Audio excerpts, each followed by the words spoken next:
ধর্মীয় রীতিনীতি মেনে রবিবার সকাল থেকে চতুর্দশ দেবতা মন্দিরে শুরু হয়েছে 7 দিন ব্যাপী খার্চি পূজা। এদিন চিরাচরিত রীতি মেনে সকাল 6:45টায় চতুর্দশ দেবতাদের হাওড়া নদীর পূর্ণ ঘাটে স্নান করানো হয়। এরপর সকাল 7:30টা থেকে শুরু হয় মূল পুজো। আগামী 7 দিন এই পুজো চলবে। শনিবার গোধূলি লগ্নে হয় গঙ্গা আবাহন, রাতে অনুষ্ঠিত হয় নিশি পুজো। এদিন খার্চি পুজো উপলক্ষে মন্দিরের চণ্ডী পাঠক শরদিন্দু চক্রবর্তী জানান, প্রথম দিন থেকেই মন্দিরে পুণ্যার্থীদের ঢল নেমেছে। রাজ্য এবং রাজ্যবাসীর মঙ্গলার্থে 7 দিন ব্যাপী এই পুজোকে সুষ্ঠুভাবে সম্পন্ন করতে দূর দূরান্ত থেকে আগত পুণ্যার্থীদের সহযোগিতা চান তিনি। আমার নাম শরদিন্দু চক্রবর্তী, মন্দিরে চণ্ডী পাঠক। আমার সাথে আমার মহারাজ দুর্গামণি চন্তাই আছে।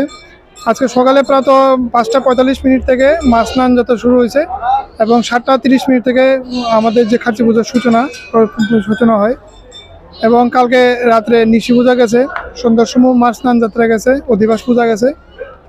এখন পর্যন্ত মার পূজা সুন্দরই হয়েছে। ডিএম সাহেব, আমাদের এমএলএ সাহেব আমাদের খুব হেল্প করেছে এবং আশা করি যাত্রীগণ আমাদের অনেক সহায়তা করবে। মেলা যেমন সুষ্ঠু এবং সমৃদ্ধি লাভ করে দেশের মঙ্গলের জন্য তো পূজা হয়, মঙ্গলটা যেমন ঠিকভাবে আমরা থাকে। এখন আমরা সমস্ত পুণ্যার্থীকে হেল্প করব, ওরা যেমন আমরা হেল্প করে।